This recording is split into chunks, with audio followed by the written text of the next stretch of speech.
The sun came up over Mount Sentinel as Wrango tightened his laces and took a deep breath. The radio crackled in the back office of the Zootown Hotdog fire station, barking weather reports for the Northern Rockies Region 5. Fire danger had been on the rise in the southwest and across the Great Basin. Hearing the weather report, Wrango looked over his crew list, smiled, and began to wag his tail. Wrango thought about reconnecting with his shaggy fire crew and starting the new fire season that was likely to be full of adventures.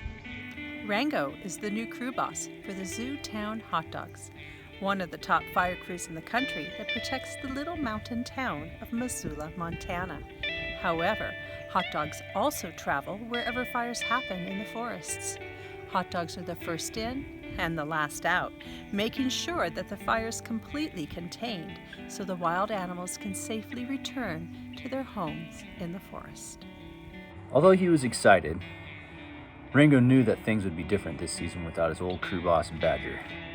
Wrango looked at the collection of crew photos on the wall of the station and thought of all the adventures he had with Badger over the years. He remembered how much he learned from Badger and mostly how much Badger loved protecting the wild animals of the forest during fire season. Wrango put on his line gear pack and headed out for one last hike before next week's critical training started. He smiled and wagged his tail as he started his physical training. Wrango thought of all the crazy members of the Zootown Hotdogs, his best friends, his fire family. But he also knew how the new rookies on the crew would be chasing their tails as they trained for their first fire assignment. He howled in excitement for the adventures of the fire season. He howled thinking of digging Fireline and the sound that chainsaws made in the woods. He howled for the smells. The smells of the smoke, the smells of the rain on the fire, the smells of morning coffee, the smells of his fire gear that called for a washing machine.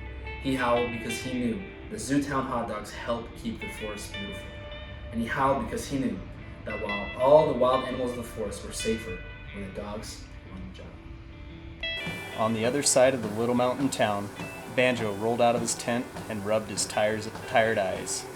He took in a deep breath of the Missoula Mountain Wonderland, his new home.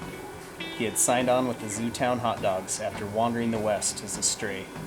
Banjo did not realize how the Zootown crew of hot dogs would change his furry life forever. While I was packing up my camping gear, I looked up on Mount Sentinel and across the canyon to Mount Jumbo. I wondered if I was ready to hike in the fire with the big old dog.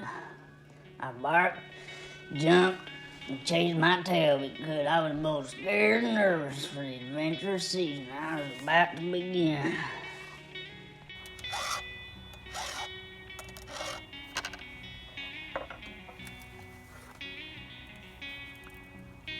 As the rest of the Zootown Hotdogs were busy cleaning the crew trucks and sharpening their tools, Banjo showed up at the station for his first day of work. Tex and Huckleberry barked and growled at Banjo as they sharpened their collection of shovels, McLeod, Rhino, and Pulaski tools. "You must be one of the new rookies." Banjo tucked his tail and walked quickly across the station. Right away, a little beagle jumped up next to Banjo. "I'm Flapjack," he wiggled and wagged. "I'm new this season too." Right then, Wrango barked orders to the crew. Instantly, all the dogs jumped to attention and waited for Wrango's next instructions. Wrango sized up his shaggy crew and shook his head. "We got some work to do to train you mutts up to hot dog standards." Wrango looked in the direction of Banjo and Flapjack. Flapjack's tail would not stop wagging. "We also got a couple of new rookies to worry about. Banjo and Flapjack, I'm counting on you to learn fast and keep up. And for goodness sakes, Flapjack, stop wagging your tail so much." All the other dogs knew what Flapjack was feeling. They had felt it, but they had learned how to wag their tails without making the move. For the next 2 weeks, the dogs reported for critical training that included coursework on fire behavior, tactics, safety, tool use, and nutrition. They also used a few hours every day for important physical training. During critical training, Banjo and Flapjack started to show their moxie. the two rookies were able to keep up with the crew and were starting to make friends, even with the old seasoned wood dogs. Even Wrango was starting to notice how these two pups might have what it takes to become strong, hard-working hot dogs. On one of the training hikes up Mount Sentinel, Banjo and Flapjack were having a hard time keeping up with the rest of the crew as they struggled up the ridgeline. Banjo encouraged Flapjack as they worked their way up the rocky terrain. Banjo and Flapjack reached the top a minute or two behind the others, but neither complained. Both of them dropped their packs and breathed hard. The Zootown Hotdogs, an elite fire crew of seasoned wood dogs and a couple of new rookies, the new pups of the station. Tex and Huckleberry snickered as they greeted the two rookies. They reached into Banjo and Flapjack's packs and pulled out a huge load of dog biscuits, mixed with extra rocks to add weight to the gear. Thanks for carrying the treats for us, rookies. They rolled around, laughing and howling, until Wrango barked at them to stop, even as he smiled at their prank. Banjo and Flapjack laughed at the old wood dog's tricks. They were learning the hot dog approach to humor. Hey, Wrango, Banjo, you want a treat?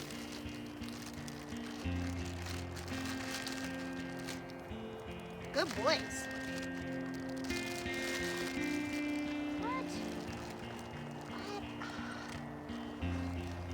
Tex!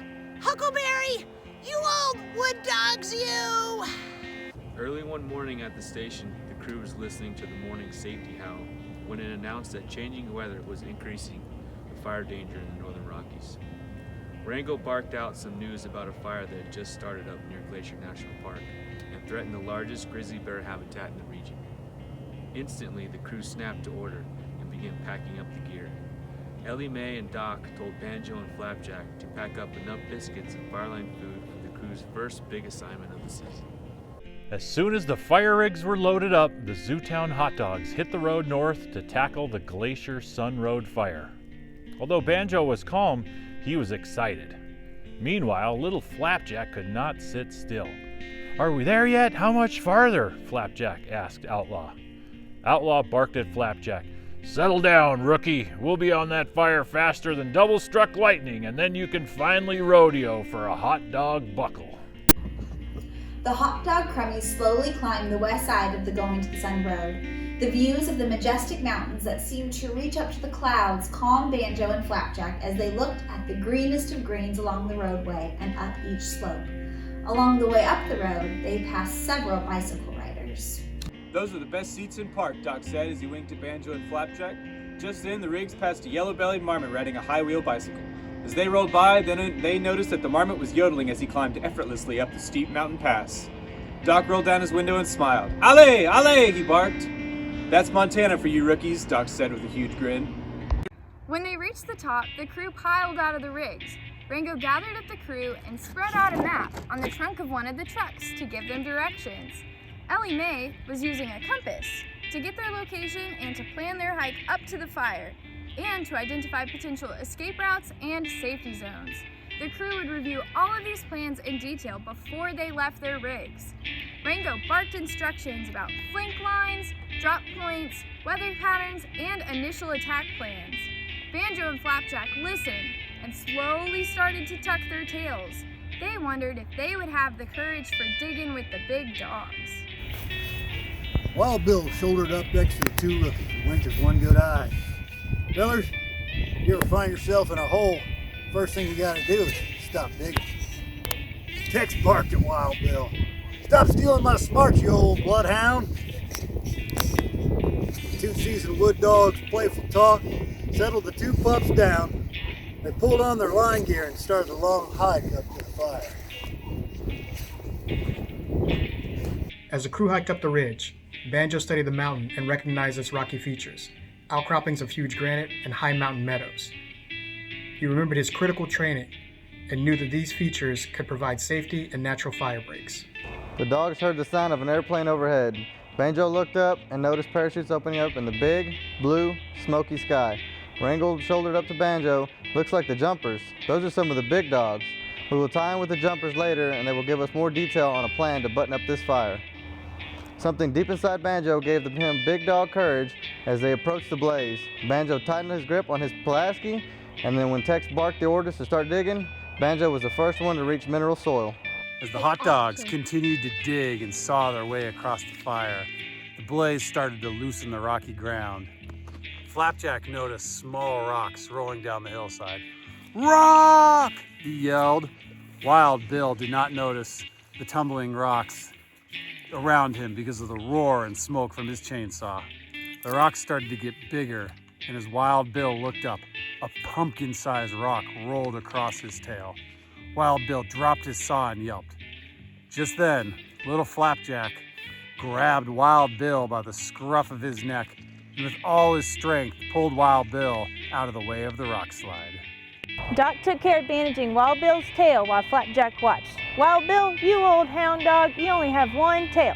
Good thing Flapjack here had your back, otherwise more than your tail would look like a pancake."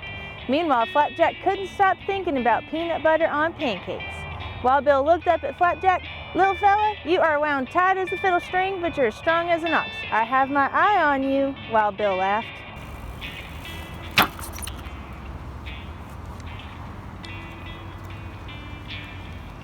All day, on the line, the dogs worked to reinforce the fire line started by the jumpers. They cleared brush, felled trees, and established a safe fire break to shut off the blaze to any new fuel. They'd been a long, hard day. Nothing new for the hot dogs.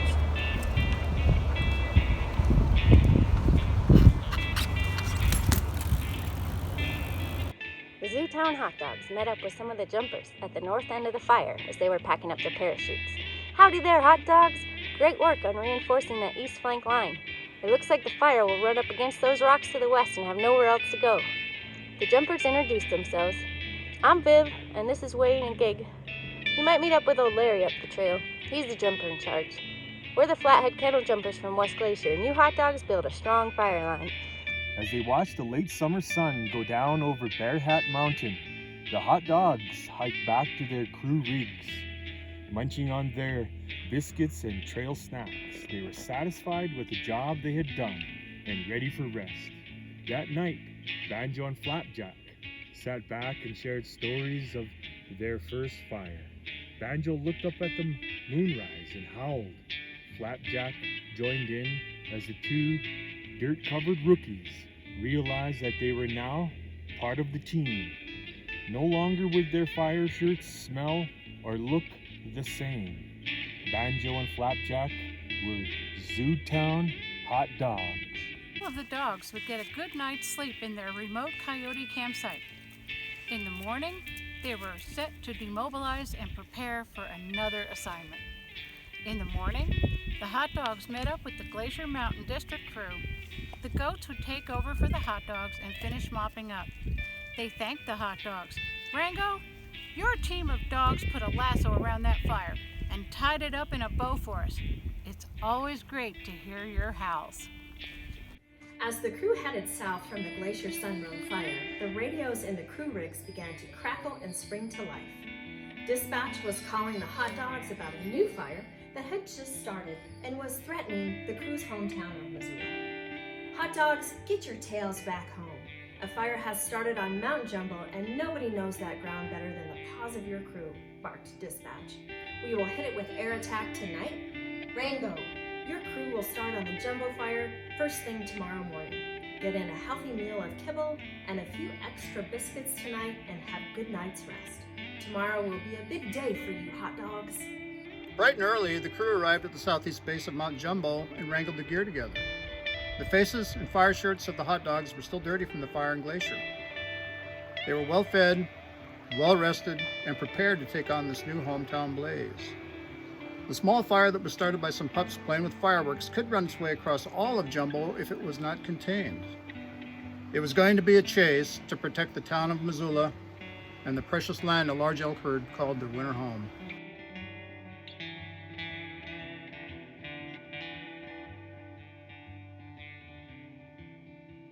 Huckleberry took a few more bites of his biscuits and filled canteens with enough water for a long day on the fire line.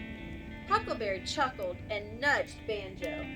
"These biscuits just might save your biscuits up there on the fire, Banjo. You rookies make sure to pack some extras for later." The dogs established a strong anchor point to keep the fire out of the East Missoula community. smoke hung heavy in the air as the crew began their initial attack, constructing a hardy fire line straight up the ridgeline. Together, the diggers and sawers worked, barking, howling, and growling throughout the morning. The work was hard, and the sun was beating down on Jumbo. The dogs were careful to have regular biscuit and water breaks. If the fire ran all the way up the steep grassy terrain of Jumbo on the east side, it could spill over onto the western slopes and threaten rattlesnake neighborhoods and the rest of Missoula as well. The safety of the town was in the paws of the Zootown Hotdogs. As the crew worked their way up the ridge, Banjo studied a wide, steep draw near the dog's fire line. Although the fire line ran nearly straight up the ridge, it was slightly underslung just below the draw, and the draw was full of dried up pine cones that had collected near the line. Banjo radioed Wrango. If all those pine cones catch, they could roll across the line. Wrango barked back. Copy that, Banjo. Good catch. We'll need to keep those on our radar. By now, the hot dogs had built a strong fire line that climbed to nearly 1,000 feet from the valley floor. And the tight draw opened up into a wide meadow just below the summit of Jumbo.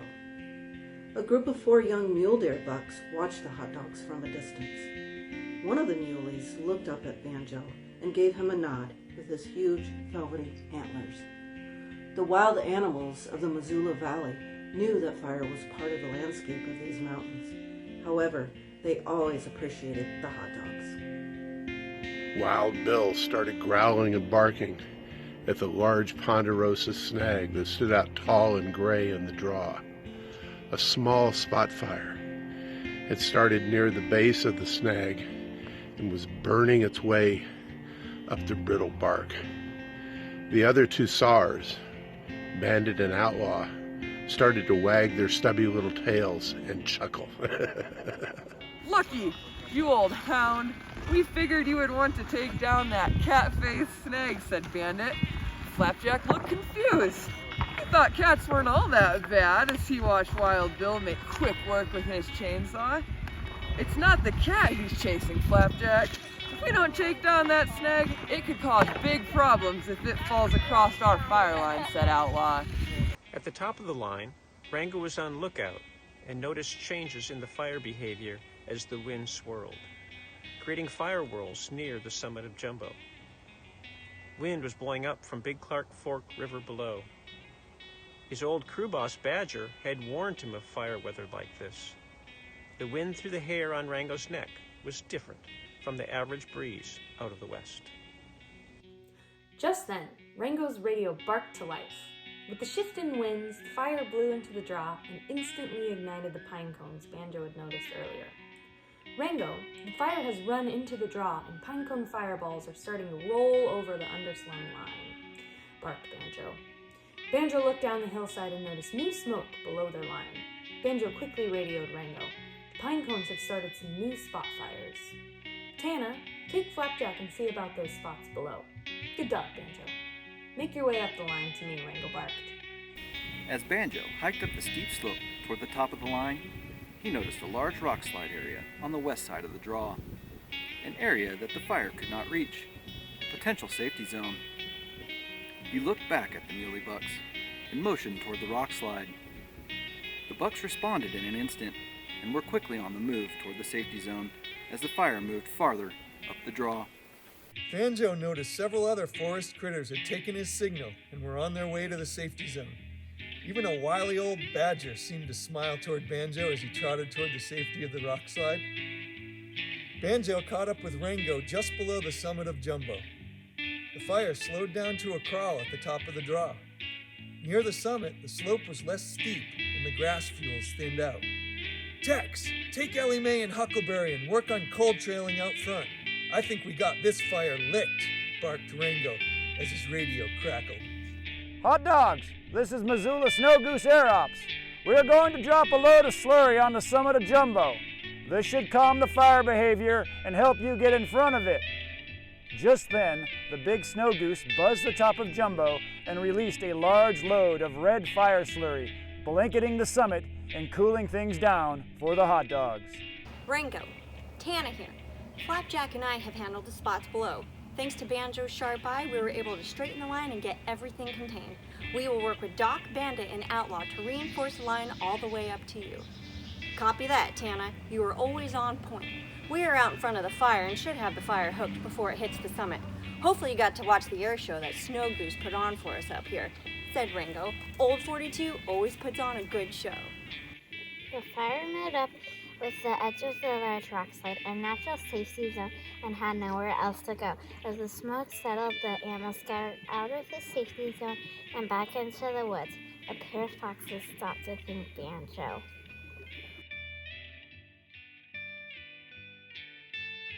The crew gathered together on the summit and watched the smoke settle as the animals continued to trot back into the grove of Doug fir and ponderosa pines.